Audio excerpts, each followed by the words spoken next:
Good afternoon, and God bless. Welcome to Thursday Thrust. This is our midday pursuit. God bless you. On behalf of our senior pastors, overseers Andre and Tamika Rivera, we truly welcome you to Midday Pursuit. What is Midday Pursue? It is a moment of teaching.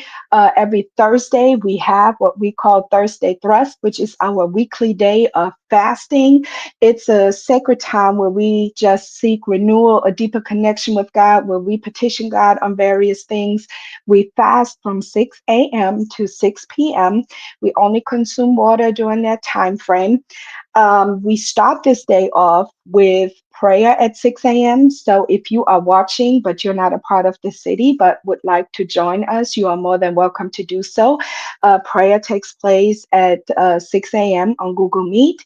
We'll be more than happy to give you that information.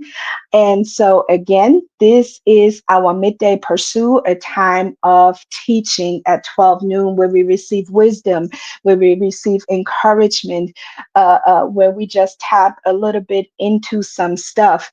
And so we are honored to have you with us today. Why don't you take a moment and go ahead and tag somebody in the comments? Tag someone in the comments. Share this live with somebody. Today, our focus is integrity and faithfulness, the test before promotion. Integrity and faithfulness, the test before promotion. So if you know somebody that could be blessed by this, go ahead and tag them in the comments and share this live as we are getting ready to dive into this momentarily. God bless you, Evangelist Harley, Mama B. Thank you so much for watching. So go ahead and tag someone, share this live as we are getting ready to start. So this month we are in a pretty rough series that's going to make us uncomfortable, but uncomfortable to become better. And again, our focus today is integrity and faithfulness, the test before promotion. Listen, I don't know about you, but it's easy to walk with integrity when all eyes are on you. It's easy to be faithful, when people are watching you. It's easy to maintain a certain standard while people are around you that are holding you accountable. But can we walk with integrity? Can we be faithful even when no one is watching? Listen, we all want promotion, right? Everybody seeks promotion, or the majority seek promotion in the church, in their walk with God, in their relationship with God, in their ministries, whatever it may be. But nobody wants the test that's required to gain promotion. So the thing about it is, God promotes those who have proven themselves to be trustworthy in silence, in secrecy, and consistency. So if we want promotion, we have to show ourselves to be trustworthy. We have to prove that we can be trusted, that God can trust us in front, on stage, and behind the scenes. And that's what we're going to tap into a little bit today. God bless you, Pastor Tanya. Thank you so much for joining. So, as we are diving into this, please feel free to continue to tag somebody and share this live. So let's talk about it. The real test before promotion is, can we still be faithful? Can we still work with integrity? Can we still do things with excellence? So we're going to dive into our first point for today. And our first point for today is the test of integrity in the hidden place. The test of integrity in the hidden place. I don't know about you, but it's something about those hidden places. It's something about those secret places. It's something about those closets that we lock ourselves up into, or those closets, that we have skeletons in, because there are these things that we do in secret that no one knows about.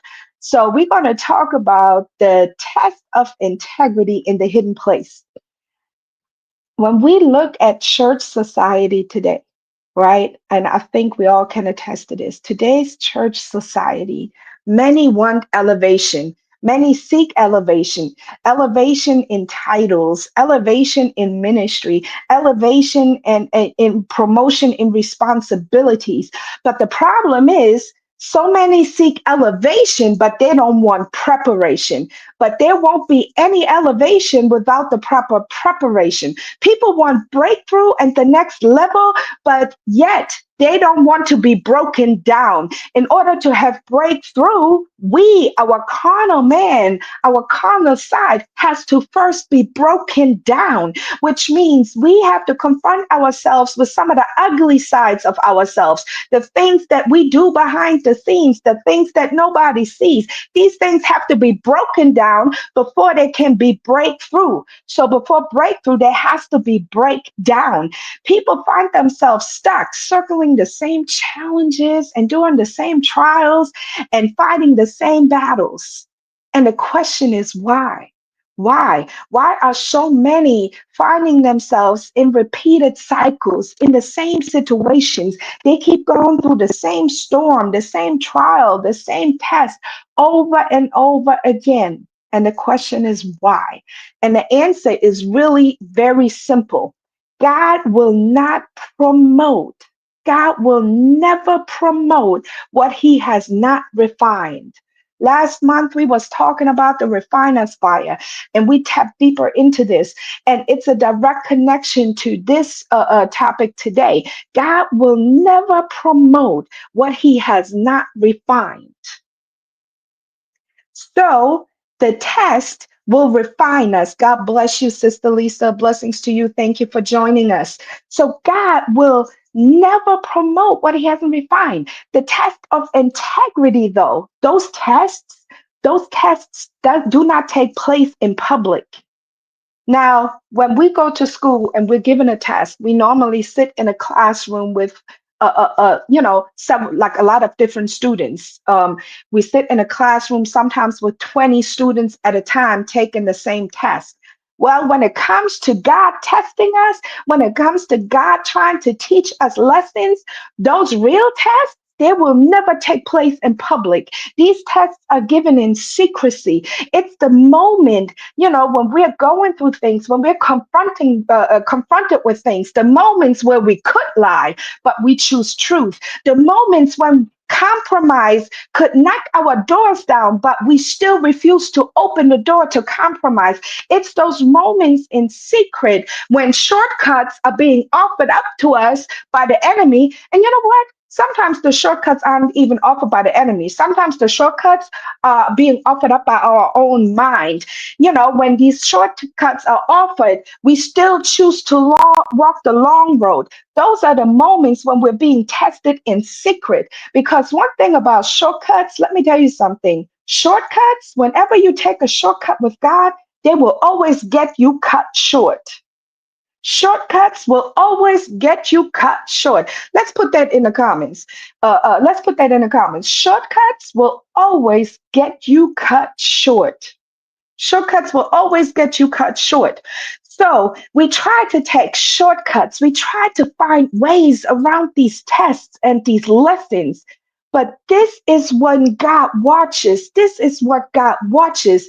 God uses how we conduct ourselves in private to determine the next level. Let's go to the scripture, Proverbs 10, verse 9.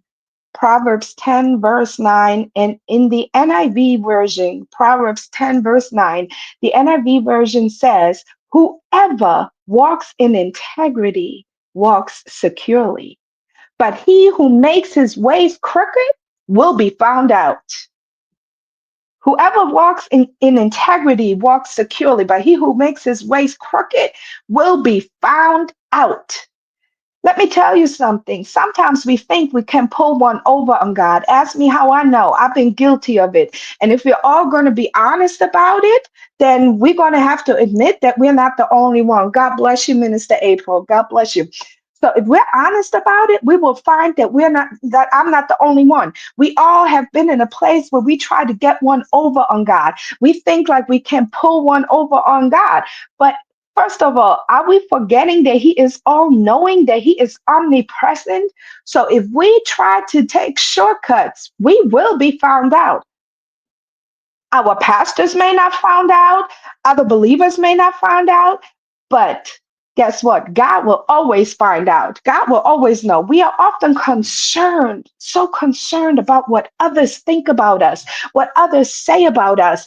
Many alter their entire lives and their actions around the potential of what someone could say or think about them. Because the truth is, oftentimes what we think somebody may think about us is not even what they're thinking.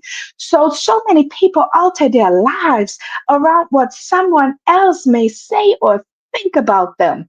And some are disobedient to God because they are more concerned about what man will say if they're obedient to Him than what God will do to them if they're not.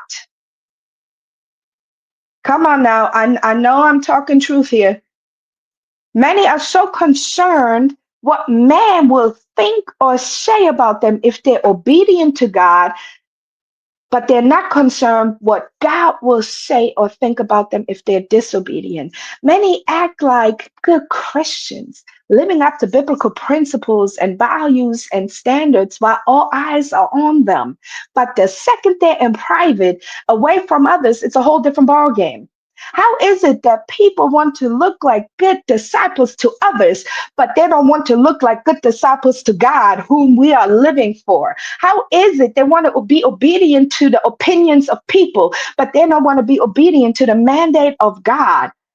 What I know is people pleasing will never please God and will never get you anywhere. Ask me how I know. I've been a people pleaser. I used to be so concerned about people's opinions. But here's the thing that we cannot forget, it's a terrible thing to fall into the hands of an angry God. It's a terrible thing to fall into the hands of an angry God. My God, help us today. So, what we do in secret is always still seen by God. And what is seen by God will directly determine your promotion. What you do in secret is seen by God, and what is seen by God will directly determine your promotion. So before we get to the next point, I want to leave this question for your consideration and pondering. Have you ever considered that the unseen battles you fight in private are actually your qualification for the promotion God has planned for you? Have you considered the fact that the unseen battles you fight in private are actually your qualification for the promotion God has planned for you?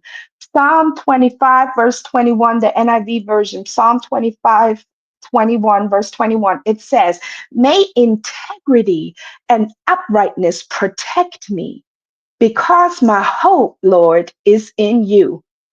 Did you catch this? May integrity and uprightness protect me.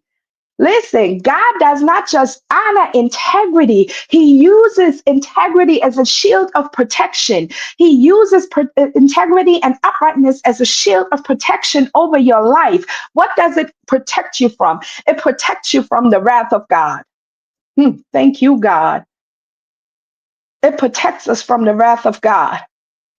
Now, let's go to our second point for today because time is moving swiftly. Our second point today is faithfulness in the repetitive test. Faithfulness in the repetitive test. So, the reason some of us, I mentioned during our first point that some of us, blessings to you, grace and peace, Overseer Andre. The reason that some of us keep going through the same cycles that I mentioned in the first point is that some of us keep failing the test. We keep failing the test. And because we keep failing the test and we keep, we refuse to learn the lesson, we have to keep repeating the test. We have to keep repeating the lesson. We keep failing, and every time we fail, God has us repeat the test. So you wonder, why am I still in this place? Why am I still here? Why am I still struggling? Why am I still going through? Why is the same situation constantly happening over and over again? Well, the question you need to ask yourself is, have I passed the test? You're asking the wrong questions. Why am I still here? Why is this still happening? Why is this constantly going on? Are the wrong questions. The real question is, have I passed the test? And if we would ask God this question in our going through while we're finding ourselves in these repeated cycles, if we ask God the question, have I passed the test? We might just find out that the answer is no. No, we have not. We have failed. But the thing about God is, we may fail the test, but He is faithful, faithful enough to let us repeat it, faithful enough to give us another chance, faithful enough to allow us to take the test again, but this time ace it. But the thing is, God is faithful, but He will never allow us to skip steps. He will never allow us to get to the promotion and to the next level without passing the test first, because there are no skipping steps with God. God is meticulous. God is strategic, which means we must strategically pass every test in our life. He will not promote those who refuse to be trained by trial. God will not promote those who refuse to be trained by trial. I have to say that again. Thank you, God, for myself. Every test that is failed will come again. Every lesson that is not learned will be repeated. Luke 16, verse 10. Luke 16, verse 10 says, whoever can be trusted with very little can also be trusted with much. And whoever is dishonest with very little will also be dishonest with much. What this means is, if God can trust you with the test, then He can trust you with more. And the thing is, if you cheat on your test, if you try to skip steps, if you're dishonest with the little, then you will be dishonest with the promotion. Then you will be dishonest with the elevation. Then you will be dishonest with the next level. If you cannot remain faithful in the small things, how can you be trusted with the great? We are this year, we are under the theme of the greatness of God. So, how can God trust us with His greatness if we cannot even be trusted with the small things? Integrity. If our integrity wavers when the stakes are low, then it will definitely crumble when the stakes are high. So, I want to ask you this to ponder. What small task has God placed in front of you right now? What small task have you been experiencing and going through? And could it be the key to unlocking the breakthrough that God has for you, that God has waiting for you? Could the thing that you've been going through actually be a test? And could that be the key to what you've been waiting for? Galatians chapter 6, verse 9. Galatians chapter 6, verse 9, it says, let us not become weary in doing good, for at the proper time we will reap a harvest if we do not give up. Let us not become weary during our testing season. Let us not become weary to do good in the silence, in the secret places. Let us not become weary in doing good when the only eyes that are on us are God's. Faithfulness is in trials guarantees a reward in due season. Faithfulness in trials and faithfulness in the secret place, it will always guarantee a reward in due season, but only if you endure and hold fast to the standard that God has set for your life, the standard of morality, the standard of what it means to be a child of God. Now, let us go to our third point and our final point for today. Our third and final point for today is promotion comes after the passing of the test. Promotion comes after the passing of the test. Now let's look at the life of Joseph for a second. Joseph, he was betrayed. He was forsaken. His own brothers sold him into slavery. He was betrayed by his own blood, the very ones that should have covered him, the very ones that should have been his keeper, the very ones that should have protected him. He was betrayed by them. He was enslaved. When he was enslaved and went taken to Egypt, he then was falsely accused. He was thrown into prison and forgotten. But one thing about Joseph, his integrity remained intact. He served well in silence. Joseph, even in silence, even in prison, even when tossed away and forgotten, still served well. He was faithful in secrecy. So the question is, are you still serving well in silence? Are you faithful in secrecy? Joseph endured consistently when the only eyes that were on him were God's. And at the appointed time, when the test had been passed, God elevated him to the highest position in the land under Pharaoh. You can read Genesis 41 for yourself. So, can you be integral in silence? Can you be faithful in secrecy? Can you endure consistently, even when it looks like you're forgotten and tossed away? Now, let us look at another example. David was anointed king long before he ever ascended to the throne. He was anointed king long before he ever ascended to the throne, but he had to prove his integrity to God. Time and time again, he had to prove to God that he was a man of integrity, a man of honor, that he was faithful to him. He had opportunities to take Saul out. He was just a touch away from Saul. He could have killed him. And he cut a piece of Saul's robe to prove, here, I could have taken your life, but I didn't. The question is, what are you doing with the people in your life that you could basically assassinate with your tongue? Are you still walking in integrity when the people who have wronged you could be easily assassinated with your tongue? Are you still walking faithfully before God? Are you still maintaining a standard that is pleasing to God? Are you still resisting gossip when the ones who have wronged you could so easily be talked about? Are you still walking in with integrity? David understood that integrity under pressure is the test that precedes promotion. He understood that he had to pass the death test before he could actually ever take a seat on the throne. Psalm 78, verse 72 says, Psalm 78, verse 72, and we are getting ready to wrap up in just 2 minutes. Psalm 78, verse 72.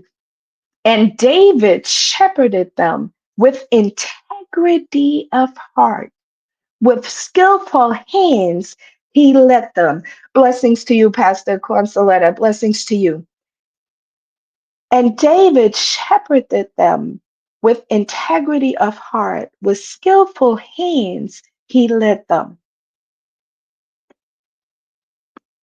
David walked with integrity, his heart posture, David's heart posture in the hidden place before he ever sat on the throne is what made him actually worthy of the throne.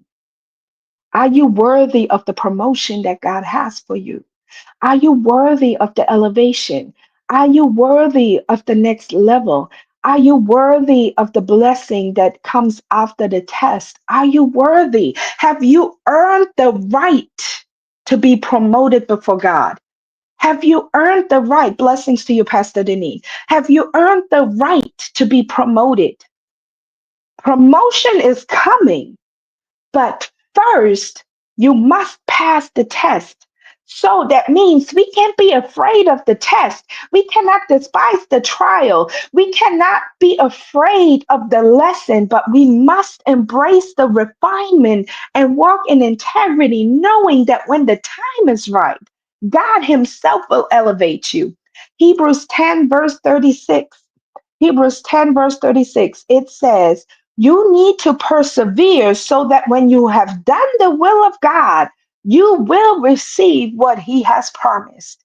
This verse says, you need to persevere so that when you have done the will of God, you will receive what he has promised. So, the question I'm going to leave us with today, have you done the will of God in this season? Have you done the will of God in secrecy? Have you done the will of God in the quiet place? Have you done the will of God behind the scenes? Have you done the will of God when no one is watching? Have you done the will of God when an assignment has been given and no one followed up on it? Have you done the will of God when it feels like throwing in the towel is easier than to keep going? Have you done the will of God in this season?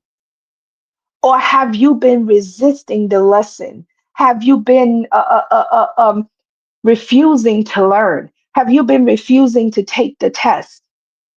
So, have you truly surrendered to the preparation, or are you just waiting for the promotion? Are you surrendered to the preparation, or are you just waiting for the promotion? Because here's the thing, and that's my final statement to you. If you have not surrendered to preparation, you can wait for promotion, as they say, until the cows come home. Promotion won't come. Promotion will never come without surrender to preparation. Promotion will never come without integrity in your life and without faithfulness to God, even in the secret places of your life. You can wait until the cows come home, but it will not come. So surrender is key. Surrender to preparation is key to walk with integrity and faithfulness before God. So may we all take this lesson today and surrender and submit to the test and the lessons and the trials in our lives so we can ace the test and go to the next level. I pray this has been a blessing to you. We thank you so much for watching. We thank you for tapping in. For those who are watching the replay later on, thank you so much for tuning in. We want to invite you to join us on Sunday at 1 p.m. at the City of God Christian Fellowship, located at 200 Frost Hollow Road in Easton, PA. Join us for worship. We begin prayer at 12:45 p.m. and at 1 p.m. we begin our time of fellowship. If you are watching but you have not fellowship with us in person, we invite you to come and give the City of God a try. And I promise you will find that it is the place where God happens. So again, thank you for watching. May the Lord bless you and keep you. May the Lord make his face shine upon you and be gracious unto you. May the Lord lift up his countenance upon you and give you peace.